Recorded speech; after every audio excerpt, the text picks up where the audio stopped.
여러분 지금 신고 계신 신발 로고 한번 보시겠어요? 혹시 옆에 있는 친구가 나와 다른 브랜드의 신발을 신었다고 해서 너랑은 이제 절교야 라고 외치며 침을 뱉으실 건가요? 설마 그러진 않으시겠죠? 그런데 이 황당한 일이 독일의 어느 마을에서는 무려 60년 동안이나 일상이었답니다. 바로 세계적인 스포츠 거인 아디다스와 퓨마의 창업자 형제 이야기예요. 한 집안에서 태어나 한 이불 덮고 자던 형제가 왜 강 하나를 사이에 두고 평생 원수처럼 지냈는지, 그 과정에서 얼마나 병맛 같은 사건들이 터졌는지 숫자로 하나씩 뜯어보면 정말 기가 막힙니다.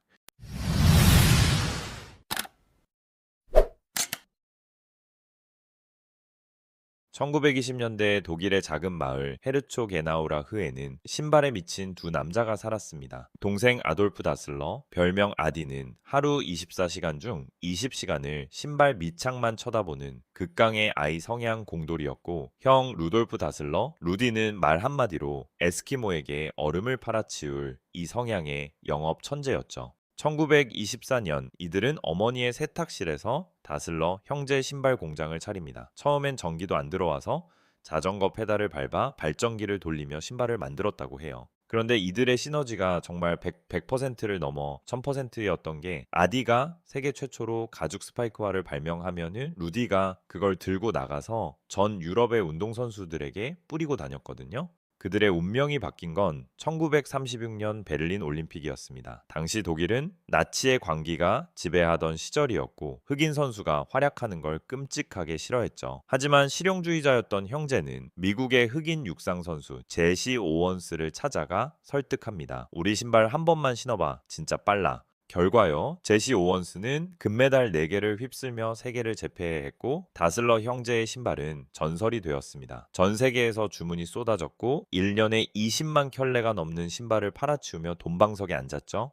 하지만 돈이 모이고 명성이 쌓이면 꼭 사고가 터지잖아요. 이들의 갈등은 아주 사소하고 찌질한 곳에서 시작됐습니다. 1943년 연합군의 폭격이 한창이던 어느 날이었어요. 아디가 가족들과 방공회에 먼저 들어가 있었는데, 잠시 후 루디의 가족들이 허겁지겁 들어왔죠. 이때 아디가 밖에서 떨어지는 폭탄을 보며 혼잣말로 그 빌어먹을 놈들이 또 왔군이라고 중얼거렸습니다. 여기서 비극이 시작됩니다. 루디는 아디가 가리킨 빌어먹을 놈들이 연합군 폭격기가 아니라 방금 들어온 자신과 자기 가족이라고 확신해버린 겁니다. 아니, 상식적으로 폭탄이 떨어지는데 형한테 그런 욕을 했겠냐 싶지만, 이미 쌓여있던 형제 간의 열등감과 아내들 사이의 고부 갈등보다 무서운 동서 갈등이 폭발하며 이 말 한마디는 돌이킬 수 없는 강을 건너게 만들었습니다. 전쟁이 끝나고 루디는 미군에 체포되어 포로 수용소로 끌려가는데, 여기서 루디의 의심은 확신이 됩니다. 누군가 자기를 나치 친위대 협력자로 밀고 했다는 소문을 들었거든요. 루디는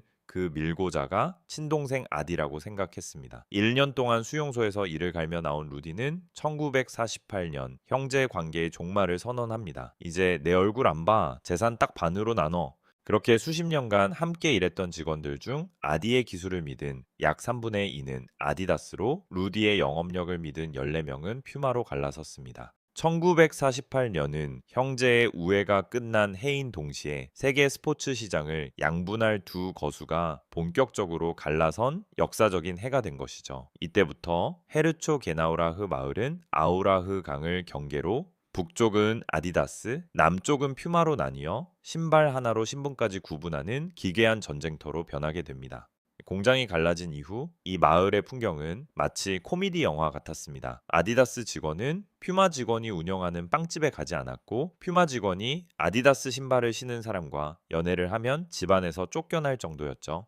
심지어 마을 사람들은 대화를 나누기 전에 상대방의 발끝부터 확인하는 버릇이 생겼는데, 이 때문에 마을의 별명이 고개 숙인 마을이 되었습니다. 형제의 싸움이 마을 전체에 60년 손절로 이어진 셈이죠. 비즈니스적으로도 이들의 싸움은 정말 눈물겨울 정도로 치열했습니다. 1954년 스위스 월드컵 당시 독일 대표팀 감독 제프 헤르베르거는 원래 퓨마의 루디와 협상을 진행하다 조건이 맞지 않아 결렬됐어요. 이때 동생 아디가 교체형 스파이크 징이라는 신기술을 들고 나타나 감독의 마음을 훔칩니다. 비가 내려 진흙탕이 된 결승전에서 독일 선수들은 아디다스의 긴 징으로 갈아 끼우고 쌩쌩 달린 반면 퓨마의 신발을 신은 상대 팀들은 미끄러져 넘어지기 일쑤였습니다. 결과는 독일의 우승, 이 베른의 기적으로 아디다스는 전 세계 축구화 시장의 70% 이상을 점령하며 퓨마를 저 멀리 따돌리게 됩니다. 루디 입장에선 자기가 발로 찬 보기 동생에게 간 골이니 얼마나 배가 아팠겠어요. 하지만 퓨마도 1970년 멕시코 월드컵에서 역대급 복수극을 준비합니다. 당시 축구 황제 펠레를 잡기 위해 두 회사는 펠레는 너무 비싸니까 우리 둘 다 계약하지 말자는 이른바 펠레 팩트를 맺었습니다. 서로 망하지 말자는 신사협정이었죠. 그런데 브라질 대 페루의 8강전 킥오프 직전 전 세계 시청자가 지켜보는 가운데 펠레가 갑자기 잠시만요. 신발끈 좀 묶을게요 라며 무릎을 굽혔습니다. 카메라는 펠레의 발을 줌인했고 펠레가 묶고 있던 신발에는 퓨마의 로고가 선명하게 박혀 있었습니다. 퓨마가 몰래 12만 달러라는 거금을 펠레에게 찔러주고 전 세계를 상대로 사기극을 벌인 겁니다. 아디다스는 뒤통수를 제대로 맞았고 이 사건은 스포츠 마케팅 역사상 가장 병맛이면서도 영리한 뒤통수로 기록되었습니다. 이렇게 서로를 깎아내리고 무너뜨리는데 60년을 바치다 보니 형제들은 정작 거대한 위기가 다가오는 걸 몰랐습니다. 바로 1970년대 미국에서 혜성처럼 등장한 나이키였죠.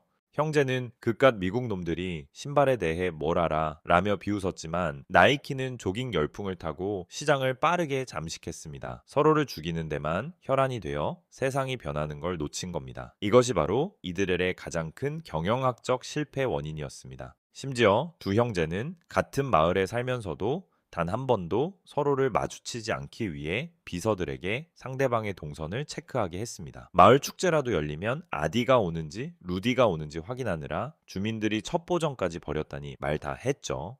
60년이라는 세월 동안 형제는 단 한 차례도 대화를 나누지 않았습니다. 사업적으로는 혁신의 연속이었을지 몰라도 인간적으로는 지독한 고립의 연속이었던 셈입니다. 기술의 아디다스와 마케팅의 퓨마가 합쳐졌다면 지금의 나이키는 명함도 못 내밀었을 텐데 그놈의 방공호 오해 한마디가 스포츠 역사의 판도를 아예 바꿔버린 것입니다. 비극의 정점은 형제의 마지막 순간이었습니다. 1974년 형 루디가 폐암으로 세상을 떠났고 4년 뒤인 1978년 동생 아디도 눈을 감았습니다. 결국 두 형제는 살아생전 단 한 번의 화해도 없이 생을 마쳤습니다. 이들의 집념이 얼마나 대단했는지 헤르초 게나우라흐의 공동묘지를 가보면 알 수 있습니다. 두 형제의 묘는 묘역의 정반대 끝과 끝에 배치되어 있습니다. 죽어서도 저놈이랑은 같은 공기 안 마신다는 듯 서로 등을 돌리고 누워있는 꼴이죠. 형제의 싸움은 2세들에게도 이어져 1980년대까지도 두 회사는 으르렁거렸습니다. 그러다 2009년 9월 21일 드디어 기적 같은 일이 일어납니다. 세계 평화의 날을 맞아 아디다스와 퓨마의 직원들이 61년 만에 처음으로 서로의 로고가 박힌 유니폼을 입고 축구 경기를 한 것이죠. 당시 양사의 CEO들은 경기 전 뜨겁게 악수를 나눴습니다. 이미 회사는 전문 경영인 체제로 넘어가 다슬러 가문의 손을 떠난 상태였지만 이 악수는 마을에 오랜 저주를 푸는 상징적인 사건이었습니다. 현재 아디다스는 연매출 약 220억 유로, 한화 약 30조 원을 기록하는 세계 2위의 스포츠 브랜드로 퓨마는 약 85억 유로 한화, 약 12조 원을 벌어들이며 패션과 기능성을 동시에 잡은 브랜드로 각자의 길을 걷고 있습니다. 이 지독한 형제의 난이 남긴 교훈은 무엇일까요? 아이러니하게도 서로를 향한 증오가 혁신의 엔진이 되었다는 점입니다. 아디다스가 스파이크를 만들면 퓨마는 축구화 바닥을 뜯어 고쳤고 퓨마가 펠레를 잡으면 아디다스는 베켄바워를 잡으며 마케팅 경쟁을 벌였죠. 이들의 피 튀기는 싸움이 없었다면 우리가 지금 신는 고성능 스포츠 신발들은 수십 년 뒤에나 나왔을지도 모릅니다. 하지만 그 성공의 대가로 형제는 가족이라는 가장 소중한 가치를 통째로 잃어버렸습니다. 비즈니스에서 경쟁자는 나를 성장시키는 거울이지만 그 거울 속에 비친 적개심에만 매몰되면 결국 나 자신까지 ဃ갉아먹게 된다는 것을 이 고개 숙인 마을의 역사가 증명하고 있습니다. 60년 전 방공회에서 시작된 그 오해의 한마디가 없었다면 어땠을까요? 아마 우리는 지금 아디퓨마라는 거대한 단일 브랜드의 신발을 신고 있을지도 모르겠네요.